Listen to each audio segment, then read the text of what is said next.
one time I'm reading the newspaper and there's this competition, essay writing competition by NCIC. Do you know what NCIC is? National Cohesion and Integration Commission. It's this competition that I'm now very interested in. And so I asked the librarian if I can have that part. But then she says, no, nikuje tu na notebook niandike what I want to write from there. So I write down the details, I choose a topic, and then I get to writing. So I spend the next week just writing. I finish, I get an envelope, stamps, and then I give it to my English teacher. And then I nipeleke kwa post. But then poster was a thing. Yeah. And I forget about it after that. Kidogo, when I go home, I get a call over the holidays. Have won! That was 2011. And then but it was just, what was it? I think it was to discuss the role that peace, national peace, has to play or something. And I just had something to do with national peace and tribalism and something around that. There were 5 topics and then you choose one. And then there were 3 categories: primary, high school, and campus. So me, I did for high school. And then I think they were picking people per region. So for Nyanza it was me. Someone else Western, another person Rift Valley. But then we still had provinces. So I won for Nyanza. And then I was so excited when I got that call. I didn't expect it. Right. I didn't expect it. I don't think I did. And there's a book out there with all these essays. The winning ones. And the promises were so nice, but they weren't really delivered. Hatukuwa tunapewa pesa, tulipewa vouchers, shopping vouchers, but for bookshops. I know.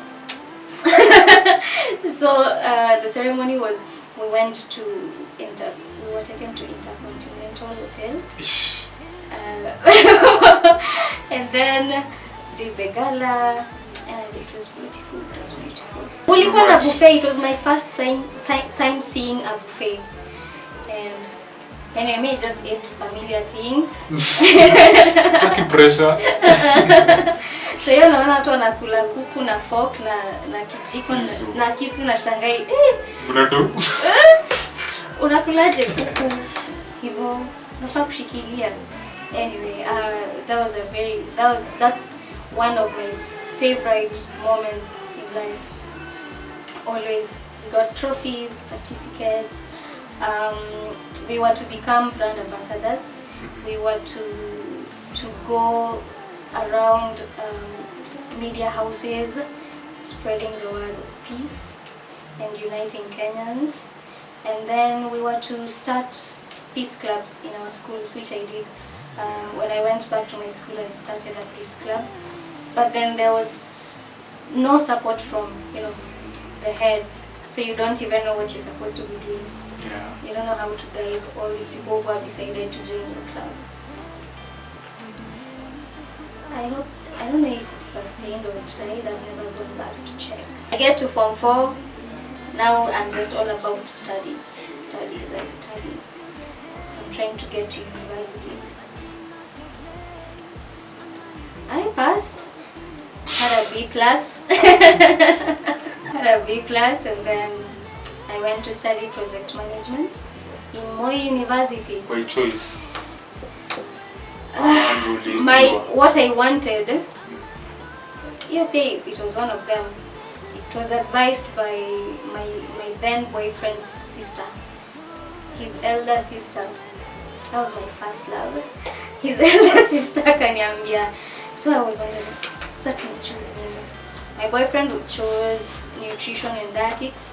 Mimi, I figured, Mr. Kifanya the same course kani na. By then unajua mnafikiria mtaishi pamoja, so like mtu mmoja akichagua hii basi acha mtu mmoja achague hii. But as much as I chose project management, I hoped I would do media, mass communication.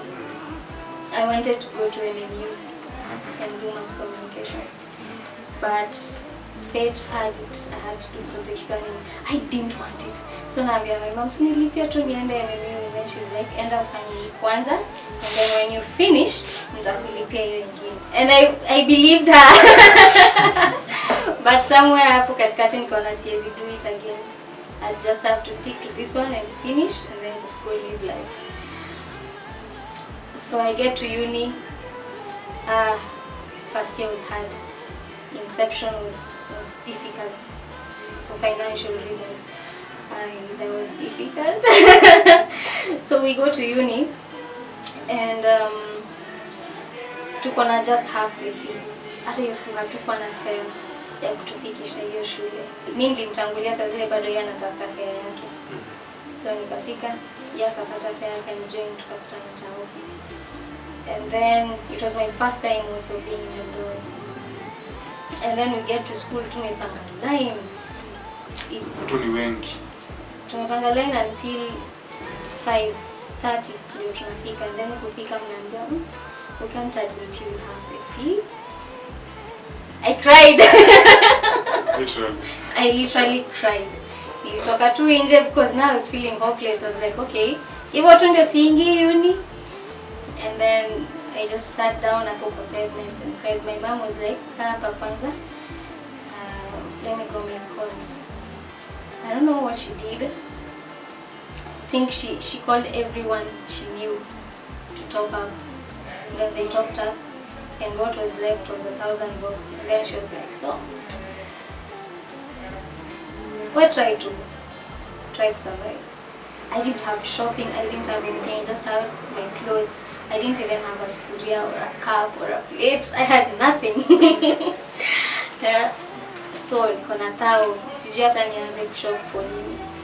So I'm thinking just the basics: toothpaste, toothbrush, mafuta ya kupaka, sabuni ya kuoga, and then tusukume life.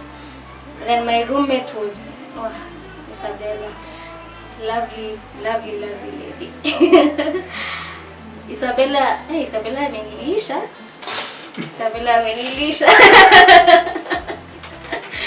Isabella alinilisha sana during.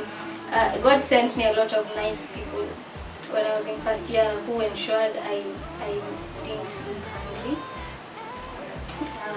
Isabella, there's a squad I loved.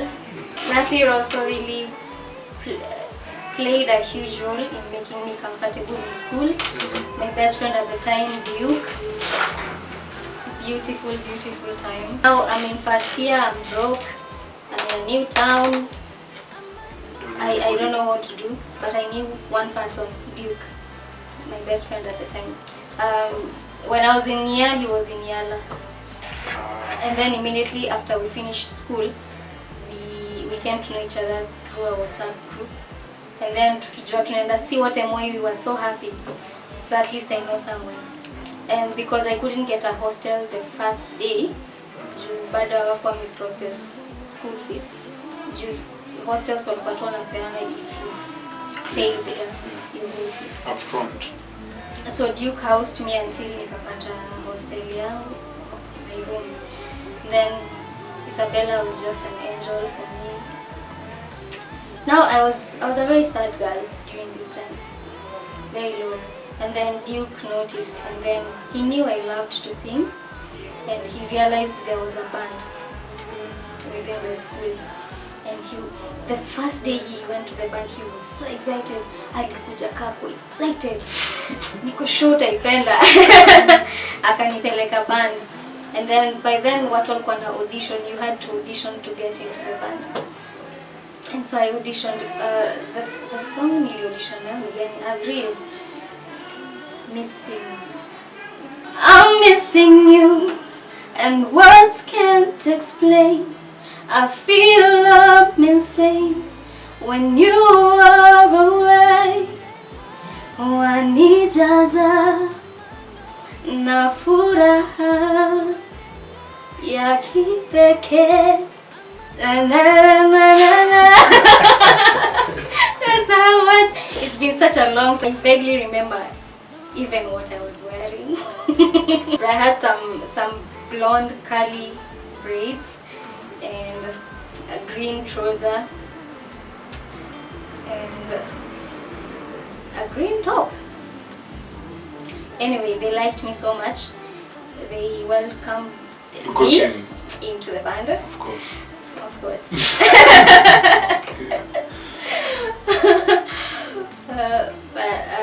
I really enjoyed being in the band, and so nikiwa kwa band, I rediscovered my love for African music.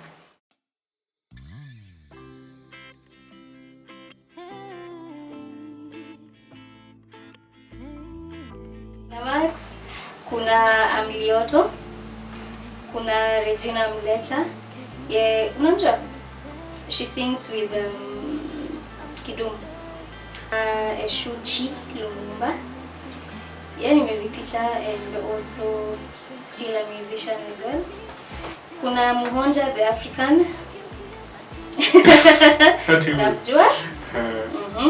Nani mwingine tunatoka naye band? Johnny Isaya. Yeah, alikuwa behind me. Yes, outside one picture after me. Nani mwingine anafanya muziki kwa hiyo space? Wako wengi, most of them say ni instrumentalists. Jasi ni instrumentalist. We lost Mato last year, but he was also in this industry.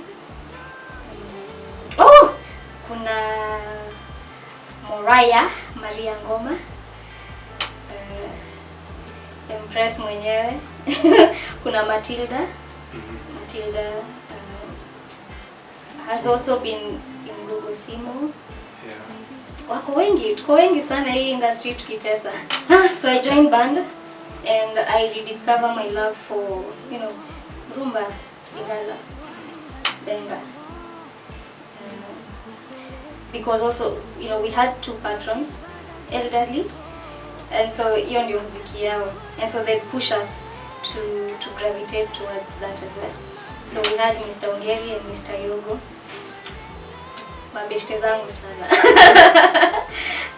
Mr. Yogo used to take us out, mimi na Muhonja.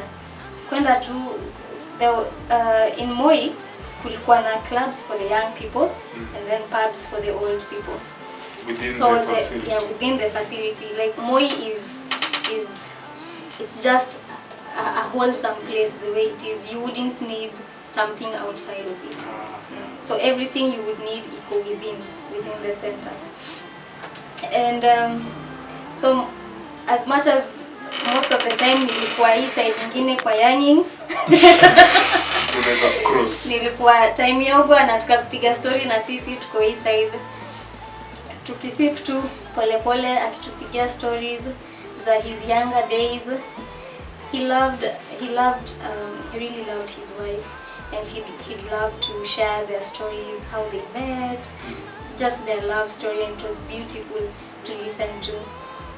He was just a really nice person. And then there was Mr. Ongeri.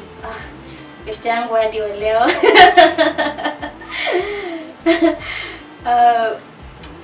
And they made sure we had opportunities to perform outside the school. So we'd get chances to perform in Eldoret town, sometimes in Nairobi, sometimes in Kisii. They'd look for gigs for us, and all we need to do is to just prepare. Kuna time, one of my favorites is when we went to Kisii to perform during Madaraka Day for the governor. And that was so amazing, like we're just kids from campus. Bado niko first year, I'm saying. And then tumeenda Kisii kuimbia governor. Big deal. Yeah. We went, did the national anthem for their stadium first, Kisii Stadium, and then did some of our songs as well. And then afterwards, the governor hosted us, gave us food, drinks, nini, and then usiku tukaenda club sasa perform tena. It was nice, it was amazing. I think that's the day I knew I wanted to be a performer. That night, like nilikuwa naimba na naona venye watu wanabambika, and that energy your energy and back and forth like that, you start to feel like, okay, this is where I belong. This is where I belong. Because after that, music started being serious for me. There was a friend of mine, also a member of the band and an instrumentalist, and it was Muga. So Muga really wanted to be a producer, and he used to make beats from his room, the hostel. And he'd send them to me, and I started writing. That last song I wrote to me. Lyrics. Naita Sway. It wasn't the first song I ever wrote, but it's the first one I wrote after deciding, okay, I'm going to be a singer. Yeah. I'm going to be a singer. And ever since, man, nimetaka tu kufanya muziki. Ever since.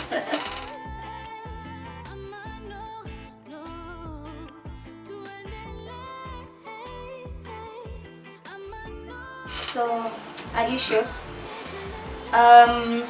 When I was in first year and Mr. Ongeri and Yogo was really pushing for us to do rumba, hiyo ndio time posa ya bolingo ilikuwa imetoka. And it was everywhere. And I loved it. Still do to this day. Like your song, that's my jam. And that's the first rumba song I chose to do. Congolese songs. I think it's rumba. Nikasema lazima nishike hii song, hii ndio song nitaimba. You know, we used to have band events kila semester. 50 bob early birds, 100 bob per gate. Yeah. So nikashika posa ya bolingo. And then But uko na hizo lyrics.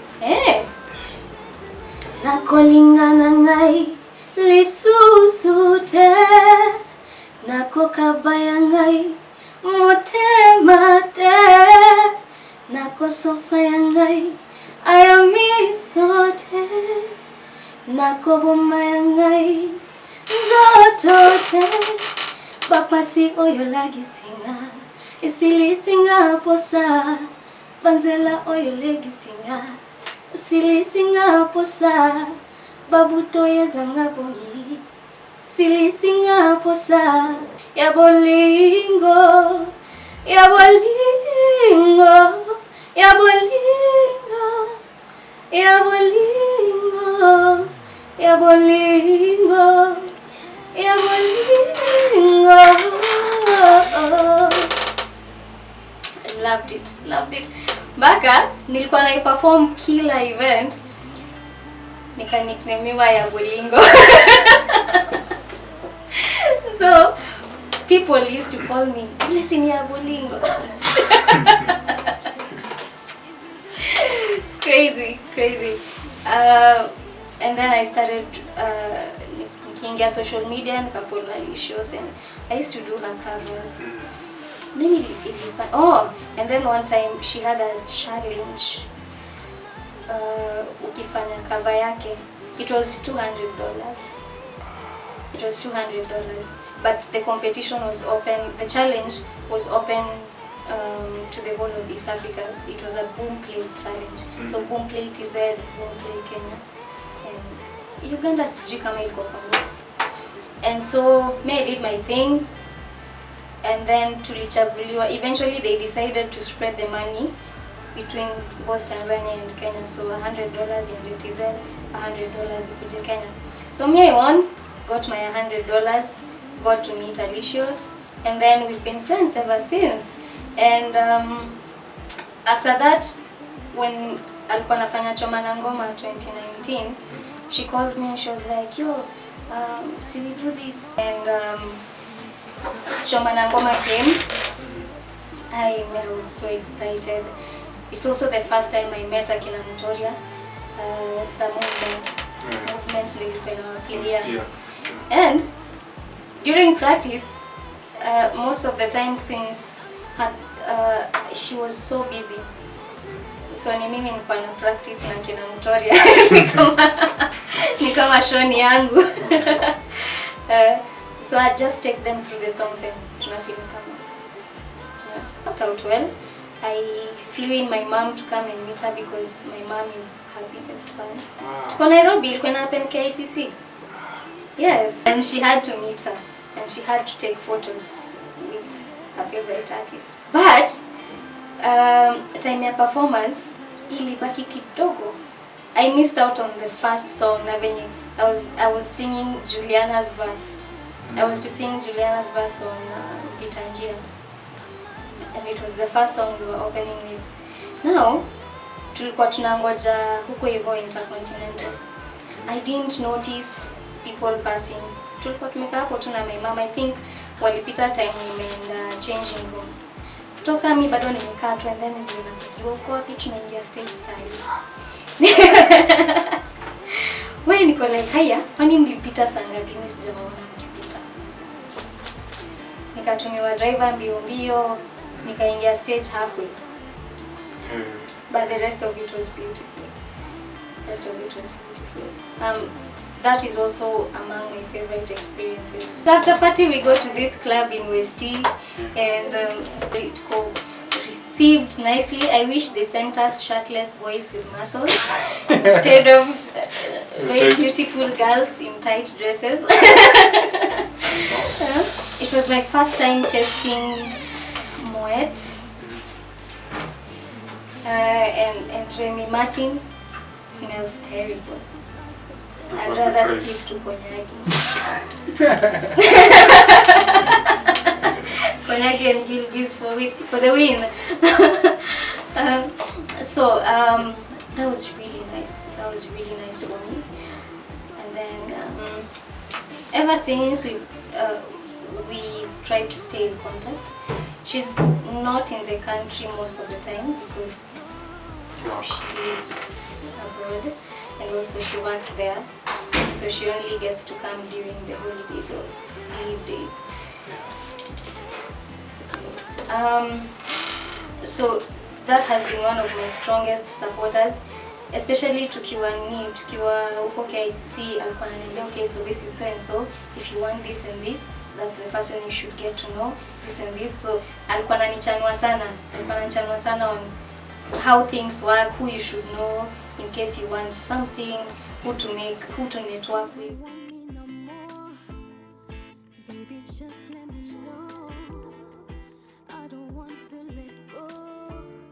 Will have also impacted my journey in so many ways. I remember when I came to Nairobi in 2018 February. Sikuja bado kuishi, bado nilikuwa shule hiyo time. Yeah. I was still in campus, nilikuwa for there. But in February I decided to come and just see what Nairobi looks like, how it feels like. No, yes, but it wasn't the first time either. Tunaweza sema it's more of 2017 because 2017 during the long holiday, after third year, nilikuwa huku most of the time, nilikuwa further living with my then boyfriend at the time. And so at that time nilikuwa na try kujua Nairobi and how the industry is like. Yeah. Bado sijajua nafaa kujua nani, inafaa kuwakaje. But yeah, since he was also a musician, alikuwa shajua a few people to hang out with, a few people to talk to, a few places to go to. And so one of those places was Choices for Richard. So akienda perform huko, I used to tag along. And when I did, I decided to introduce myself to then host alikuwa Steve. So when I met Steve Urban, nikajiintroduce, nikamwambia pia mimi ni msanii, and then we scheduled a day for when I'd get to perform. And then I did perform. And he was so impressed. He was so impressed, and also my friends really showed up. And for me, it was just a vibe. One of my lecturers also came. And also, he's one of my biggest supporters, Mr. Mbogo. So, and nilikuwa so happy just seeing the amount of support I received on that day. And do you remember Halisi, the old Halisi? I was performing after them. Ilikuwa ni sisi, Mimi, Halisi, and Akuslik performing that night. it was my first time meeting Acoustic, and also let's say my first time meeting Halisi. And we were so amazed by the talent that night, like just the whole presentation that night was beautiful. Acoustic is great at what he does. Yeah. He just makes his guitar sing. That was amazing. And then me, I hoped I would cut and raise, but I closed the show after Halisi, and by the time walikuwa namaliza me, I almost ran away. I was like, no, you guys, no, Pressure. no. How am I supposed to sing after you guys? You know. But we'll kill it, tunajua, as always. Kama. And that's when I also made friends with them. I really love them. Love them. Kulikuwa na Halisi made up of 5 people. Hey, and Halisi made up was... By the way, this is a PSA announcement. Please, old Halisi. No, don't laugh. I just want an album. You're true. Just reunite, give us an album, and then you can do any other thing afterwards. Please. I'm just getting chills thinking about what they were doing back then. Like, I'm getting teary. I'm that passionate about what they are doing. I just need them to give us an album, because there's that would have been the next Sauti Sol or even bigger. They had that capacity. I want to blessed.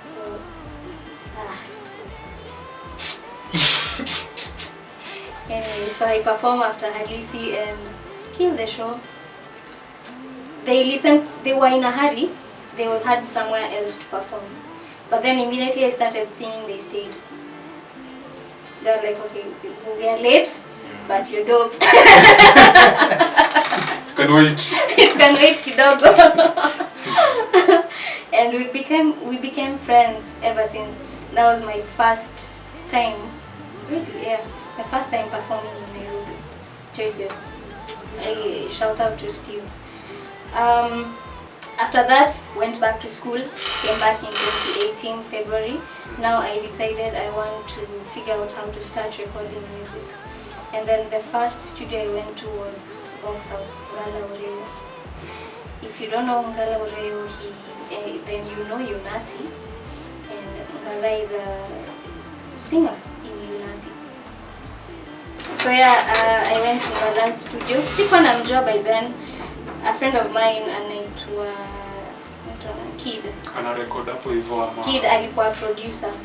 Alikuwa producer at Box House. Alikuwa amesainiwa huko as a producer.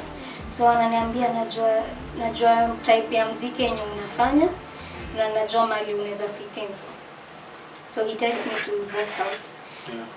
Ngala ananiambia niambie one thing yenye wewe ufanya. So by then I had a song called Wachera. Very sad song, a heartbreak song, really. So I sing Wachera, and on that day, you know Midi was in studio. By then I think he was also signed to Box House at that time, him and Kemoi. So I sing Wachera and Midi is impressed. It's like, you see, change your style of music. Fanya tu hiyo. Ngala is also impressed, and so from then on, Ngala and I have been solid friends. Oni mtu wangu. That's my person. And every time he gets an opportunity, he fixes in there. Every time there's an international producer who wants a female singer, a Luo female singer, Ngala will reach out to almost Pesa tumefanya na Ngala. Nyaboma happened because of Ngala. So I'm so grateful to him. Same 2018, is it? No, I saw Ngala, met another producer, Darwin. We did a few songs, and then, but mostly his songs, so just being featured in his projects. And then I go back to school. December I graduate, And then now I finished school in August and then graduated in December. And then sasa 29. Immediately I finished school, nilichukua vitu zangu nikaeka kwa Noah. I didn't know where I was going. I just knew I'm going to Nairobi. Yeah. And then along the way I text one of my friends, anaitwa Rosie. She lives in Feather. I tell her, nakuja Nairobi and I don't have a place to stay. Shout out Rosie. Nakuja Nairobi and I don't have a place to stay and I can't go back home. You know, this is the land where dreams are made. Home ni usago sasa. Oh, usago, turudi nyuma. I'm now a graduate. So I'm hopeful, but at the same time scared. I have started a journey and I don't know where I'm going. So Rosie says, okay, you can just come, but after 3 months you'll start paying rent. So I say, okay. Nafika, nimeingia kwa Rosie. After 3 months I got a job and moved out. But within those 3 months, I joined a band. Ilikuwa inaitwa Afrongoma band. So we used to do gigs here and there. Every week from Wednesday to Sunday. I only rested on Monday and Tuesday. I enjoyed it, but it was tiresome.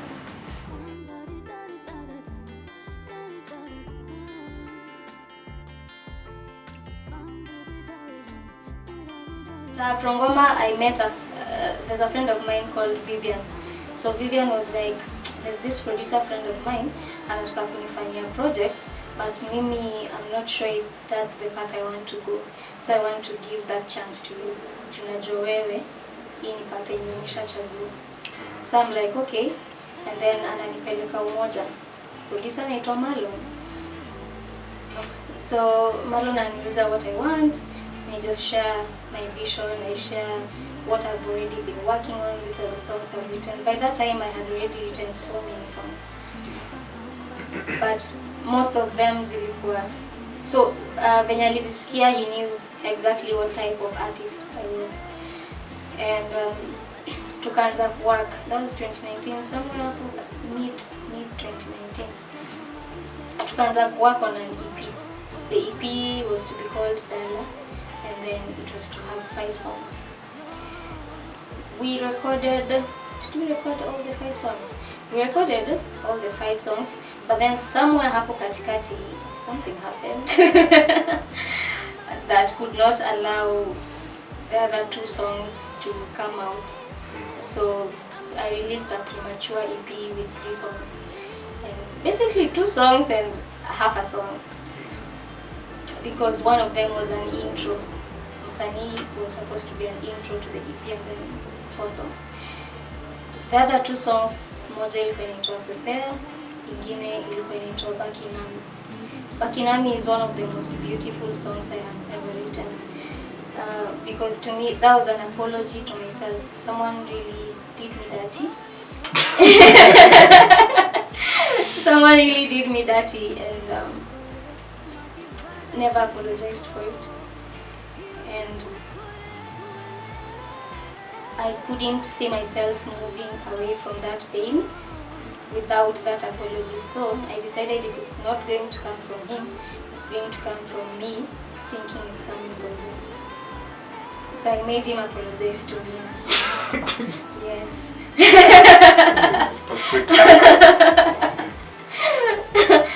Yeah. So I told myself sorry through Bakinami. Maybe I'll put it in my next album. But I really wanted it to be in my EP. So my EP only has Dala, Nisanyingi, and Nisanyingi. And then after that, what did I do? That was 2019. 2020, I basically didn't do music at all. I don't know why. I wasn't feeling okay mentally and emotionally. I was not in a good space. I was not in a good space. I lost a really good job that I thought would really put me in a nice place in society. You know, I was working at a very prestigious multinational company, and then all of a sudden, Corona hits and I don't have a job. And there's rent to be paid, there's all these things, there's plans I had made, there's a way I had visualized life, and then now I have to undo and see. Control. Yeah, man. And so I like, okay, how do I even do that? Like, life was supposed to be good, you know. And then now I'm not even sure it's going to be good. And how? But I'm supposed to be a front runner, you know. I'm not the one. I'm the one you promote. I'm the one you see as the greatest contender in a place. And so it was hard. It was a very bitter pill to swallow. I had to really go really deep within myself. And then I decided that I can only do it at home. I went back home. My house here was accumulating rent. Yeah, I went to Kisumu now. I was there until lockdown ilinipata huko. Nikakaa tu huko until I came back in August. By the time I was coming back, I was still tired. Niko 6 months behind on rent. I don't know how I'm going to do it. Sina job, niko tu.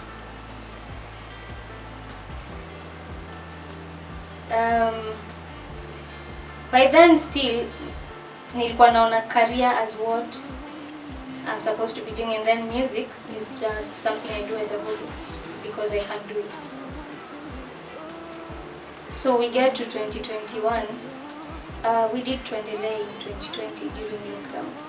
It's a song I also wrote during that time, and then talked to Robin, and then we did it. So I'm entering 2021 that time with you were in Kisumu. yeah, Kisumu. No, nilikuwa Kisumu hiyo time, nilirecord Kisumu. So in 2021, when I came back here 2022 bado, that's when we did Serireka towards the end of 2020. It must have been either November or December. We do Serireka, and then 2021 we dropped Serireka in January, and then my boyfriend at that time asks me, okay, now what are you going to do with this? Immediately after Serireka drops, and then I'm sure, Trio is in school, so we can't do much. And he says, no, you can. He says, you do this. Fanya your marketing peke yako. Contact everyone you can contact media station, contact all these people, secure interviews, promote the song. And then that opened up my mind. Like, but I can't do anything when he's away. He was like, no, you can. Try alafu uniambie kama umeshindwa. So I do just that. I look for these contacts.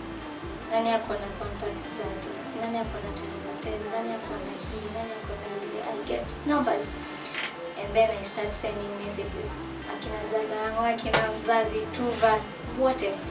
I send them messages. I'm like, yo, I'm so and so. I have an EPK. I send them as well. And then I send a link to Serireka. I'm like, tumetoa hii song na Trio. And I'd like to promote it since he's in school, but ningependa kuipromote at least this one.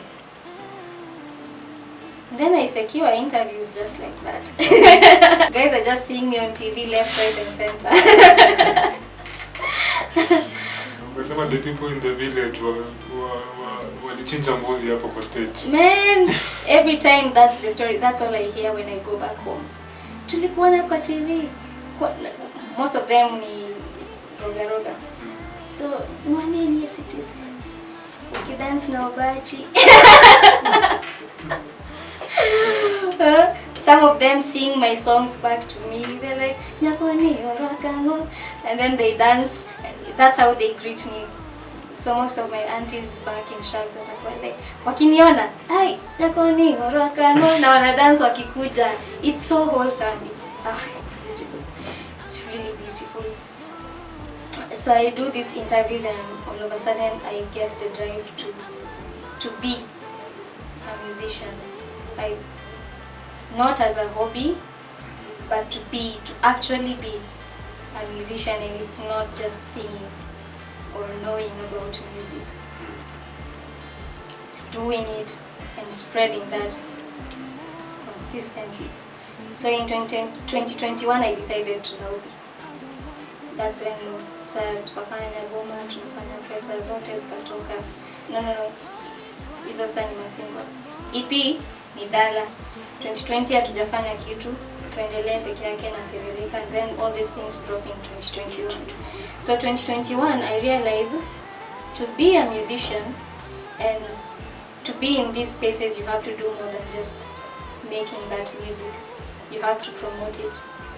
You have to be very deliberate with it, and with how you network, with how you connect, with who you talk to, with even simple things as where you record. So I begin to now try to understand the industry. I begin to learn about the industry. For example, something as simple as looking for interviews. Kuna watu wamejieka as middlemen that you have to pass through them before you get there, and that should not exist. Me hata na feeling embarrassed when I see them say ati tuna charge 20k ndio upate media tour. That shouldn't exist. We're just creating more barriers for musicians. Na tayari it's already bad enough for us. We don't need promoters at all. I'm sorry, but we don't. We don't need them. They're just making the artists' work more difficult. Now people don't understand how difficult it is just to create that art. How expensive that process is. How mentally challenging that process is. Alafu sasa tena ndio kuje mtu anataka umlipe 20k ndio ifike ichezwe ndio watu waienjoy. Knowing very well hata ikichezwa an artist may still get just 3,500 at the end of the year from that. It makes no sense. It just makes the artist's work difficult. So at this point I'm interested in learning how all these things work. And then I realize for people who do the kind of music that I do, kuna trauma imekuwa passed down in a way that tuna feel we won't fit into these spaces. I can't promote, I can't go to 10 over 10, I can't go to Obidandela.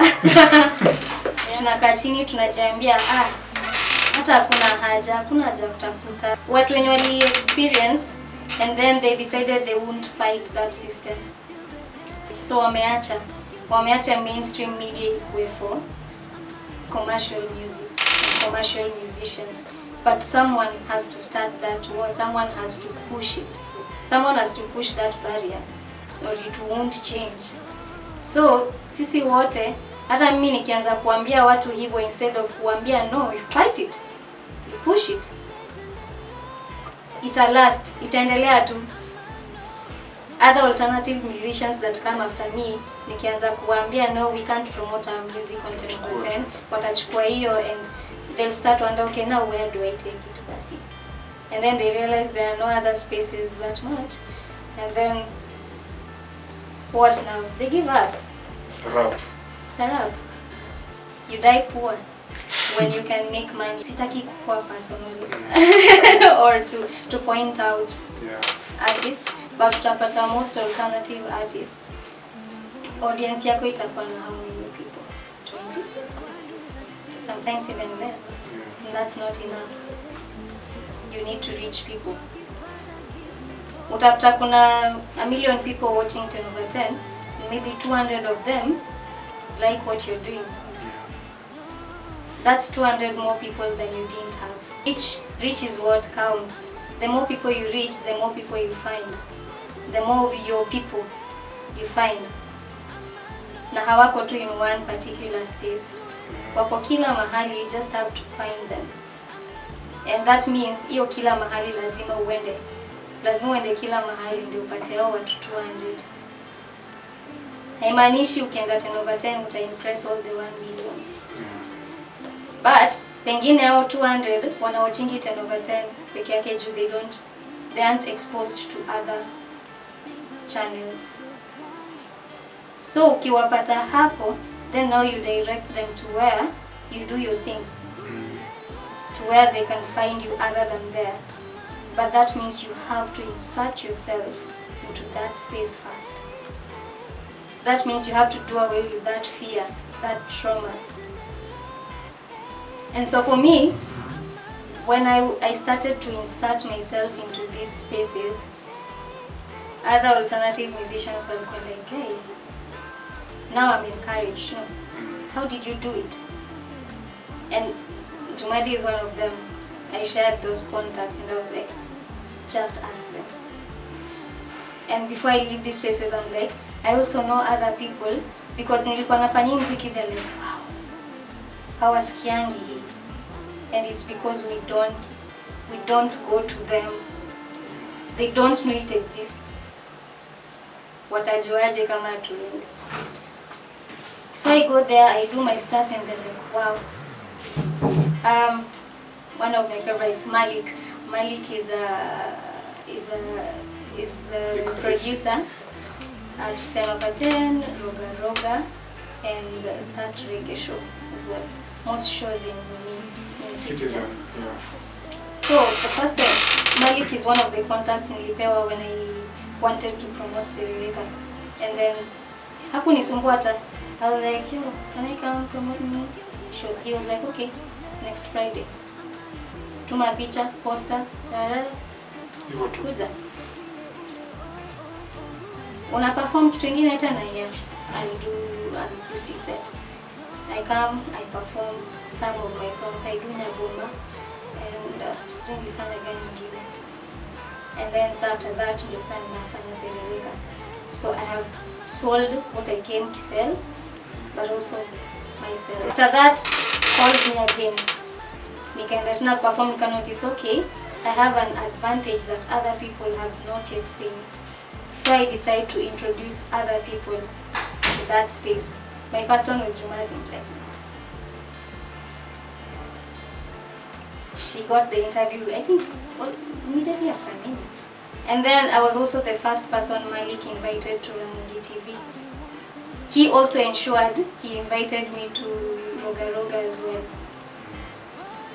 I didn't know him, he didn't know me, but he loved what I was doing, and that was enough.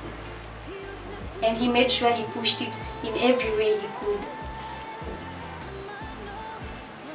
And so if more of us did that, we will ensure these spaces are open to artists like us too. But it has to come from us. We can't wait for them to approach us or to ensure we are comfortable. Because in some way they don't know we exist. So we have to shout about our existence.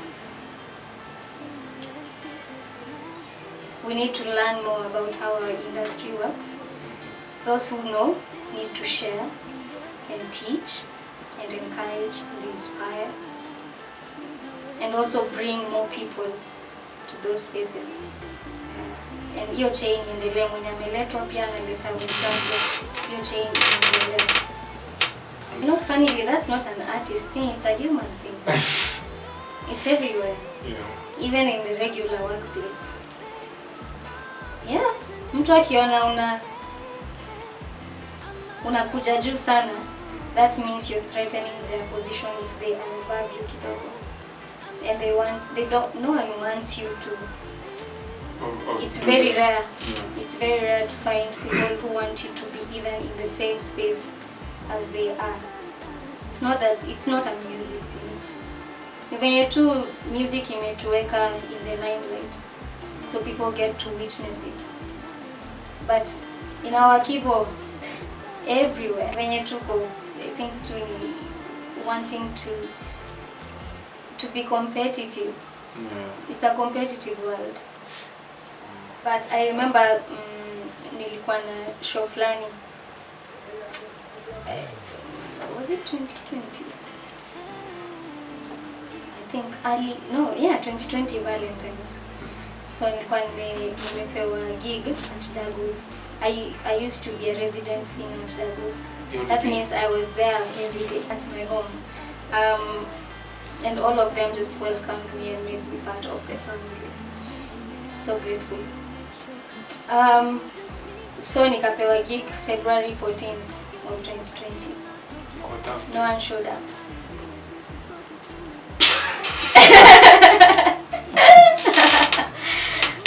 My audience was how many people? 6 people. And I only knew one person. And then the other 5 were strangers who I've never seen. But that, I don't know, I felt so bad. I felt so bad. But those 5 people, I gave them a show. I gave them a show. And they were like, we don't understand. They couldn't get it. I also couldn't get it. But yeah, both good and bad. I wouldn't say it's my worst, but probably the saddest. It feels very bad when you prepare for a show and no one shows up to experience it. Especially when you know it's going to be